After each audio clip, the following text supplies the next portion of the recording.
हरि ओम् नमः सर्वेभ्यः। अद्य श्रीमद्भगवद्गीतायाः प्रथमभागस्य अष्टमं दिनम्। अग्रिमश्लोकः। तस्य सञ्जनयन् अर्षं कुरु वृद्धपितामहः सिंहनादं विनद्योच्चैः शङ्खं दद्मौ प्रतापवान्। अत्र पदच्छेदः। तस्य सञ्जनयन् अर्षं कुरु वृद्धः पितामहः सिंहनादं विनद्य उच्चैः शङ्खं दद्मौ प्रतापवान्। अत्र अन्वयः। प्रतापवान् कुरुवृद्धः पितामहः तस्य अर्षं सञ्जनयन् सिंहनादं विनद्य उच्चैः शङ्खं दद्मौ। अत्र सन्धिविषयः। अत्र सिंहनादं विनद्य इत्यत्र अनुस्वारसन्धिः। अत्र सिंहनादम् इत्यत्र सिंहस्य इव नादः इति तत्र सिंहनादम् इति कर्मधारय तत्पुरुषसमासः भवितुम् अर्हति। पुनः कुरुवृद्धः इत्यत्र कुरुषु वृद्धः, कुरुजनेषु ज्येष्ठः वृद्धः इत्यस्मिन् अर्थे कुरुवृद्धः इति भवति। तत्र पुनः सप्तमी तत्पुरुषः, तावानेव तत्र समासविचारः दृश्यते। अनन्तरम् अग्रे अर्थः ज्ञातः इति मन्ये, सरलः अर्थः ज्ञातः। अत्र पितामहः तन्नाम भीष्मः शङ्खं दद्मौ। अत्र दद्मौ इत्येतत्तु ध्मा धातोः लिट्लकाररूपं कृतवान् चकार इति अर्थः। शङ्खं पूरितवान् इति तत्र अर्थः। पितामहः शङ्खं पूरितवान्। कीदृशः पितामहः? प्रतापवान्।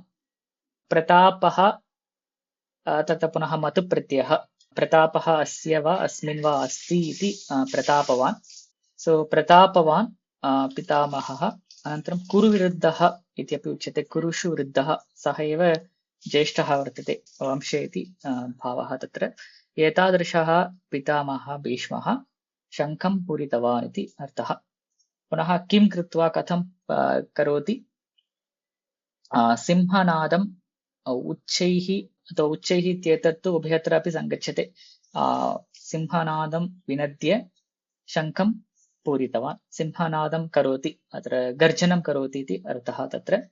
कीदृशः सः भवति, किमर्थं सः करोति तथा इति चेत् तस्य अर्षं सञ्जनयितुम् अथवा तस्य अर्षं सञ्जनयन् सः सिंहनादं विनद्य उच्चैः शङ्खं दद्मौ इति। अस्तु, इदानीं तस्य अर्षं, तत्र तस्य इत्यनेन दुर्योधनस्य अर्षं सञ्जनयन्, अत्र तं सन्तोषयितुं सः सिंहनादं करोति। ततः परं शङ्खम् अधमत् सः भीष्मः। अतः सरलः अर्थः एव। अत्र तात्पर्यं किञ्चित् पश्यामः चेत् तम् एवम् आचार्यं प्रति संवादं कुर्वन्तं भयाविष्टं राजानं दुर्योधनं दृष्ट्वा तदभ्यासवर्ती पितामहः तद्बुद्ध्यनुरोधार्थम् इत्थं कृतवान् इत्याह तस्य इति। अत्र अर्षं सञ्जनयन् इत्यनेन किम् उच्यते? अत्र किमर्थं दुर्योधनस्य अर्षः जनितव्यः इति चेत् तत्र दुर्योधनस्य भयः अथवा भयं दृश्यते। तादृश भय अविष्टं दुर्योधनं सन्तोषयितुं सः सिंहगर्जनं कृत्वा शङ्खं धमति इति तत्र भावः विद्यते कश्चन। राजा दुर्योधनः इति अस्माभिः पूर्वेषु श्लोकेषु दृष्टम्। अत्र दुर्योधनः राजा इति शब्देन व्यवहृतः दुर्योधनः। राज्ञः अनुमतिं विना कथम् एषः भीष्मः शङ्खं पूरयितुं शक्नोति इति चेत् तत्र उत्तरं द्विधा उच्यते। एकं तु भीष्मः सेनापतिः अस्ति प्रथमं। यद्यपि सेनापतिः अस्ति, वस्तुतः राज्ञः आज्ञा भवेत् इति क्वचित्। तथापि अत्र तस्याः शङ्कायाः निवारणार्थमेव अत्र शब्दः कुरुवृद्धः शब्दः प्रयुक्तः इत्यपि दृश्यते। अत्र कुरुषु वृद्धः, सा एव ज्येष्ठः अस्ति तत्र। अतः सः तत् कार्यं कर्तुं समर्थः अस्ति। कस्यापि अनुज्ञा अपेक्षणीया नास्ति तस्य इति तत्र भावः। अतः एव कुरुवृद्धः इति शब्दः तत्र प्रयुक्तः इत्यपि व्याख्यानेषु दृश्यते। तावानेव अत्र विषयः दृश्यते। ततः परम् अत्र पश्यामश्चेत् एकादश श्लोक क्षम्यतां 12 श्लोकतः 19 श्लोकपर्यन्तं इदानीं के कान् शङ्खान् वादितवन्तौ अथवा कान् शङ्खान् पूरितवन्तः इत्येव विषयः तत्र वर्तते. तत्र आरम्भः तु भीष्मेण क्रियते, ततः परं क्रमेण अन्ये अपि शङ्खान् पूरयन्ति अग्रे. यदि भीष्मः पितामहः भीष्मः सन्तोषं दुर्योधनस्य सन्तोषम् अत्र जनयितुं शङ्खनादं कृतवान्, तर्हि अत्र दुर्योधनस्य भीतिः अस्ति एव खलु, आसीत् एव खलु. तदेव अत्र स्पष्टम् उक्तं, तस्य भयाविष्टं राजानं दृष्ट्वा इत्येव उक्तं. तत्र भयम् अस्ति इत्येव उच्यते. अतः एव बहुत्र तत्र अपर्याप्तम् इत्यस्य अर्थः न्यूनम् अस्ति इत्येव सर्वैः गृह्यते. पर्याप्तम् इत्यर्थे अनलिमिटेड इति एकः अर्थः भवति, अथवा न्यूनम् इत्यर्थे अत्र यदि वयं पश्यामः, अत्र दुर्योधनस्य भीत्या एव सः उक्तवान् इति मम अभिप्रायः. स्यात् आम्.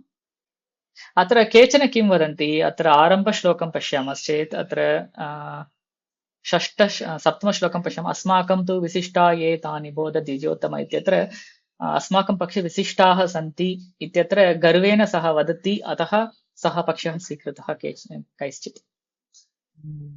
So he actually makes he tells what is the good things about his side, right? So in some side, some people they say he says good things just to console himself, just to come out of that fear.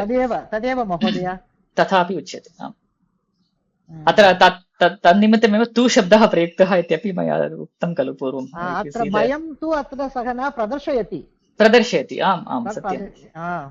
अत्र तु शब्देन अन्तरुत्पन्नमपि स्वकीयं भयं तिरोधनाददानः दृष्टताम् आत्मनः द्योतयति. अत्र by saying the tu shabda in that shloka, he actually hides the fear and he tries to tell good things about his side. That's special about the tu shabda there. There are a lot of such interpretations we can see here actually.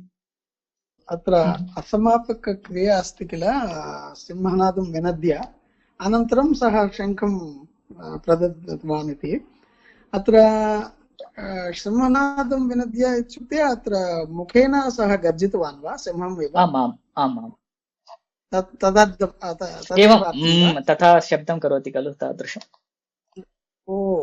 अस्तु, धन्यवादः. तत्रापि किं दृश्यते, पूर्वस्मिन् श्लोके किम् उक्तम्, अत्र पूर्वस्मिन् श्लोके भीष्ममेव अभिरक्षन्तु इत्यत्र भीष्मस्य श्रेष्ठता दर्शिता तत्र.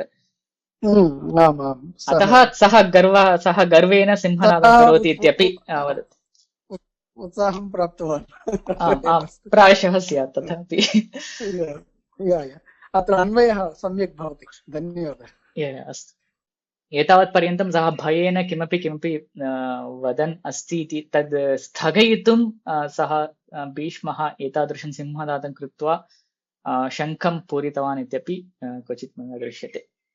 यथा अर्जुनस्य शोकनिवारणार्थं कृष्णः उपदेशं कृतवान्, तथा दुर्योधनस्य भयनिवारणार्थं एषः सिंहनादं कृत्वा शङ्खं पूरितवान् इत्यपि क्वचित् दृश्यते तथा. Thank you for watching this video online. If you have any queries or feedback about this session or series, post them in the comment section below. If you like to join the live course, you can use the link given in the description to register for the course and ensure that you meet the prerequisites of the course. And if you like this video, please like and share this video with others. And dhanyawadaha vayam punaha milishyamah.